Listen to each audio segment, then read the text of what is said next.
Hi, my name is Katarina Sullivan and I would like to welcome you to my YouTube channel. On Wednesday night, Channel 7 held the third and final leaders debate of the 2022 federal election. This was a far calmer and less uncomfortable leaders debate than the second. Still painful, but we somehow managed. As I mentioned in my previous video, it was held at 9:10 p.m, which was a ridiculous time. But Big Brother takes precedent. Luckily the debate started on time, so those tuning in weren't subject to watch an extra 10 minutes of reality television. Part of the reason I think this debate was a lot calmer was due to the physical positioning of everyone. Albanese stood on one side of the moderator and Morrison stood on the other. In the second debate, Albanese and Morrison were next to one another with the moderator on the left of Morrison.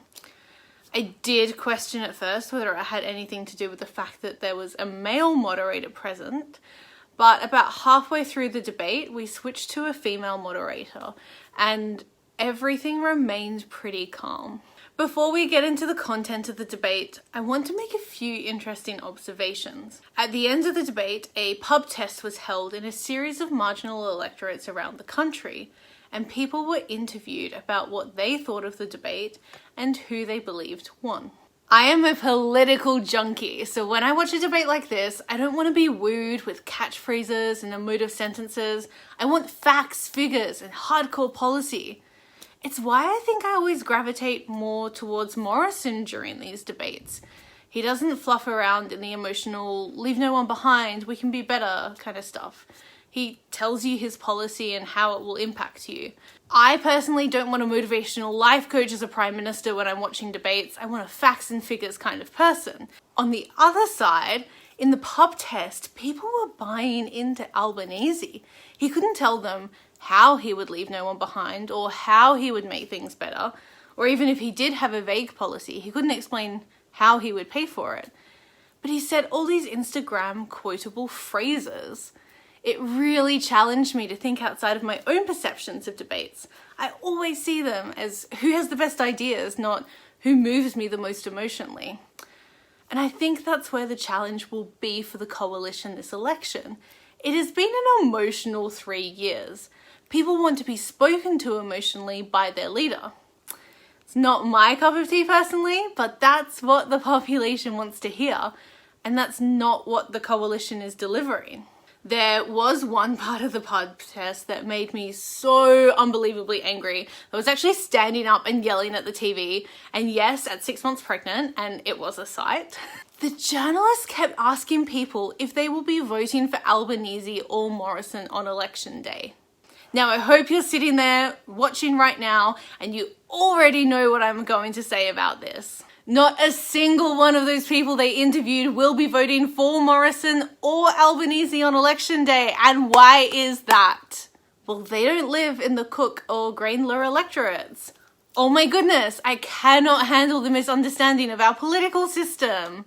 So I'm going to go through this again. Do not on election day vote for the party with the person you think will be the better prime minister.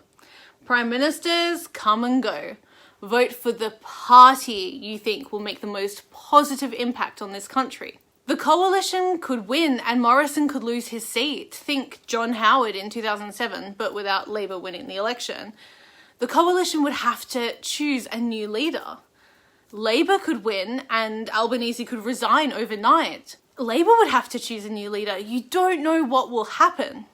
And whether you agree with this structure or not of you want to be able to directly vote for your head of government, it's not the way it works. So please don't go into election day thinking you're voting for either one of those guys unless you live in their electorate.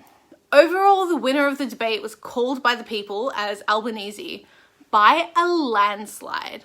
And in terms of debating and policy, I don't think this is quite accurate of the actual outcome. However, as I said earlier, this election isn't about policies for the majority of Australians. This is about personality and character.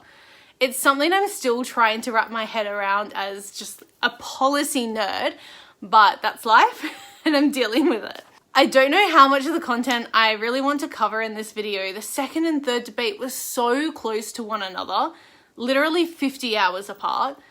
I didn't feel like anything really new came up. There was a discussion on wages in which Albanese flip-flopped on his policy again and admitted that he cannot control what Fair Work Commission does, but he can only make recommendations and support or speak out against what the Fair Work Commission does. He couldn't commit to a policy on wage growth, just a value statement. And then he had to be corrected by the moderator on the difference between headline inflation and underlying inflation, which was a big whoopsie. So just to explain that in short without making this another inflation video, Albanese's idea of raising minimum wage by the same rate as headline inflation is actually something the Reserve Bank of Australia advises against.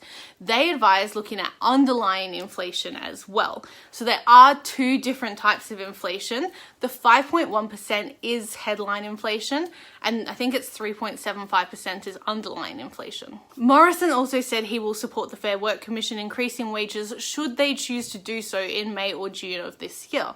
Then we moved on to interest rates. Morrison gave the same lines as last time about how we're better off than our international counterparts and how he aims to boost productivity by boosting skills. Albanese made some vague commitments, not really policy promises. There was the misrepresentation about the AAA credit rating that came up again, and you can head back to the last video to see what that was all about, and another claim about the doubling of debt, also covered in my last video, which is again not quite the truth. It really annoys me that he told a lie, two lies, twice within a 50-hour period. Not really lies, just telling the truth creatively. There was talk about childcare and keeping energy prices low in relation to interest rates, which I'm not really sure relates to interest rates. It was also interesting that Albanese brought up the electricity prices, given that Morrison got ripped apart at the last debate for making out like he could keep energy prices down, and then Albanese went ahead and said the same thing. They're both wrong. They can make policies to encourage energy retailers to keep prices down, but they cannot control the market to the extent they're both trying to make out that they can. Then the question of character came up. Again, I'm not a big fan of this being asked, as it's very US presidential debate, not really appropriate for our political system and how it functions, given that we don't directly elect our head of state or head of government.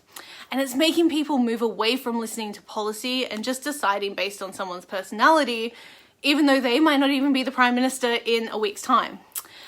So Morrison questioned Albanese's qualifications around economics, to which Albanese defended his position as one of the most diversely experienced front and shadow benchers in the Parliament, which is 100% accurate. He has held a lot of portfolios. Unfortunately not an economics one, but that's beside the point.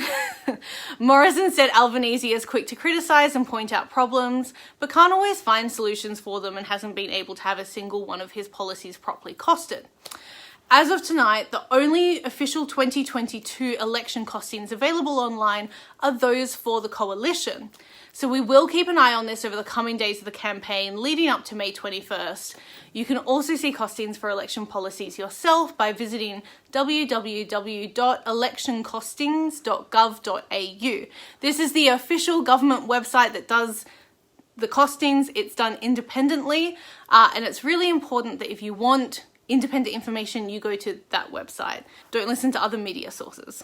Morrison had another wonderful moment of humility and humanity by admitting that he hasn't always made the right decisions, but that the outcome has been strong. Albanese went after Scott Morrison for not being committed to the Australian population during a time of crisis, which was a little weird because later in the debate, Albanese complimented Morrison's commitment to the Australian population and to the Prime Ministership, especially in times of crises. So, bizarre. The next question looked at national security. Not much movement in this since the first debate, so I won't go too much into it. Then the moderator asked about Till independence. Again, very much the same as the second debate. And then there was the question around bullying within both parties. First to Morrison around the allegations between Miller and Tudge. Scott Morrison was careful with what he said, as I am going to be too, because this hasn't all been officially settled yet. So it is too early to comment. But Morrison categorically did say that he is against office relationships, especially ones which involve an imbalance of power. He was asked when he would bring his bill forward to vote on ICAC, and he wouldn't commit to a date. Albanese said that if he were elected, he would have the legislation through by the end of the year. He was also asked if the Tudge vs Miller incident happened in his party, what would he do? Albanese committed to transparency in such a situation. The moderator then took the gotcha opportunity to ask him when he would take action on investigating what allegedly happened to Kitching. He said only when a complaint was brought forward, which seemed a bit tone deaf, as that puts the burden of responsibility on a now sadly deceased member of his party. Morrison went after Albanese, saying it shouldn't need a formal complaint to investigate. Even the slightest whiff of an allegation should be enough to get to the bottom of something so serious. While I agree, I did question whether Morrison really meant this given what his party had failed to do over the previous years, or if he genuinely meant it because the coalition learnt the hard way to take these allegations seriously and take action promptly. The environment was brought up in this debate, but probably nowhere near to the extent the Australian people actually wanted it to be spoken about. Both Albanese and Morrison ruled out a carbon or mining tax. Morrison used the opportunity to remind West Australians it was his government who secured the fair share of GST deal for their state. As a former Western Australian, it's so parochial. Oh my goodness. Albanese attacked Morrison for supporting Palmer in the McGowan vs Palmer war. He then went on to say that he planned to fix transmission as part of the net zero commitment and talked about his plan for electric vehicles. I have actually written an article on this before. I'm going to pop it in the link below in terms of the ACT's territory policy on it and how it's thinly veiled middle and upper class welfare, not energy policy. While I understand what they're trying to do, it's only really benefiting those who can afford $45,000 for a brand new car. In this economic climate and with rising interest rates, that's not the majority of Australians. The question was then asked about women. Albanese promised to adopt all recommendations from the Jenkins inquiry. He made a commitment to pay equity, which I don't really get how that works because it's not something that government has complete control over. And then he spoke about lower cost childcare. I've not said too much about this issue because I have my own views and I try not to get too political on this channel on politics, but it's really irking me that both parties, as well as minor parties and independents, when asked about women, bring up childcare immediately. The reason this really frustrates me, there's two reasons as follows. Number one, it's inherently sexist. The more we continue to link childcare to women in the media and in conversation and now in policy, we are reinforcing this idea that women should be the ones to stay at home, not the men. And if we stop creating the link between women and childcare, we may start to be able to shift the narrative towards equal parenting and equal unpaid domestic work. Number two, what all parties and all candidates should be talking about above childcare is assisting businesses in creating flexible work environments for families who choose to stay home with their children for the first few years. Not only do policies like this assist in both parents' mental health as well as the child's mental health and development, it also works towards a more positive environmental future. By incentivizing employers to allow their staff flexible work arrangements such as work from home, it lowers the amount of movement in cities. This isn't just about mums being able to stay home with their children for longer. This is about all parents, including allowing fathers who may traditionally feel forced to return to work to actually get a chance to spend more time with their children. It's also an economic incentive because we will still be getting more people back into the workforce. It does present an opportunity to have more flexibility in the home life. And it's just crazy to me that the only thing we seem to be banging on about is childcare, childcare, childcare, instead of, hey, how about we incentivize businesses for these flexible work arrangements? Because there's way more benefits than just the economic participation of, unfortunately, women, because women have to stay home. The childcare thing does my absolute head in because it is such a superficial solution to such a complex problem. With the past 2 years of COVID forcing us into new and challenging work environments, now is the perfect time to harness this energy, but instead we're stuck on the idea that childcare is our only solution. I would also like to see both parties commit to superannuation on paid parental leave ahead of committing more money to childcare. That's a policy for women, as it is women that have to stay home during those first few weeks and are usually more disproportionately affected than men after childbirth. Women have no physical obligation to stay home during years 3 to 4 of their child's life. So childcare should not be a women's policy. We make it a women's policy because we are reinforcing unhealthy gender stereotypes and roles. Superannuation on paid parental leave, on the other hand, is a women's policy because it is women that do the child birthing. Rant over! Moving on. Morrison was also asked about women. He spoke about the fact that female participation in the workforce is at record levels and that his party has been championing women's entrepreneurship. He warned about pushing more affordable childcare as it will just be charged to Australians through taxpayer dollars, so we may not actually be better off. Then came the last question of the night, which was weird as heck.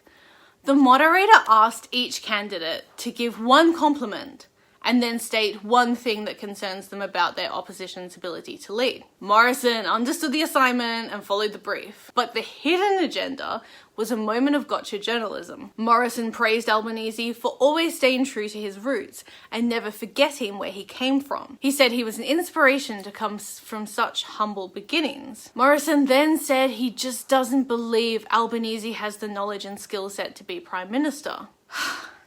And that's the part that people have clung on to. Despite the fact Morrison was asked to criticise his opponent, that part has been left out of the media cycle. Albanese was a little bit more aware of the gotcha moment that was happening here, so he stayed away from the criticism.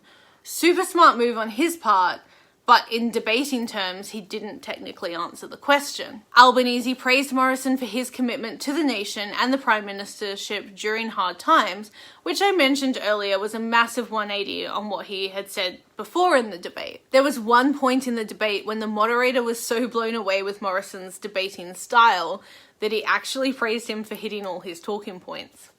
As I've said previously, Morrison is a very, very skilled debater. Whether or not that's made him a good Prime Minister, the people will say on election day. The one aspect of all these debates that I've been most disappointed in is that no one has asked about these ridiculous job creation policies being proposed by both parties. This is a really important point for everyone to understand because neither party seems to be getting it and no one seems to really be questioning what's going on. Unemployment is at a record low and every policy from both parties seems to come with the tagline, and over 5,000 jobs created. We are struggling to find skilled professionals at the moment. Every business owner I meet seems to be struggling to find staff in a range of industries. Administration, management, accounting, legal, hospitality, you name it, people are struggling to find someone who can and is willing to work. So I would have loved to have seen a question on who's going to be filling all these new jobs. We are right in the middle of the retirement boom for the baby boomers. We have a ridiculous amount of people leaving the workforce at the moment. Migration has been so low thanks to COVID. Neither of these parties have really spoken about who will be taking these jobs. Overall, a far less chaotic debate than the second debate, but also a little less eventful. It would have been nice to see this debate happen sometime next week. We don't really have a chance to question the leaders of the two major parties on anything that happens between now and May 21st, which feels a little strange to be honest. I'd love to hear your thoughts on the third debate. Did you stay up to watch it? Who do you think won? What are you looking for from each of the parties in the lead up to May 21st? Are you more concerned about the party or the leader of the party? Comment below and let me know. In the next video, I will be covering interstate, early and postal voting. If you found this video helpful, please give it a thumbs up, subscribe to my channel and share this with your family and friends. And I will see you next time. Bye for now.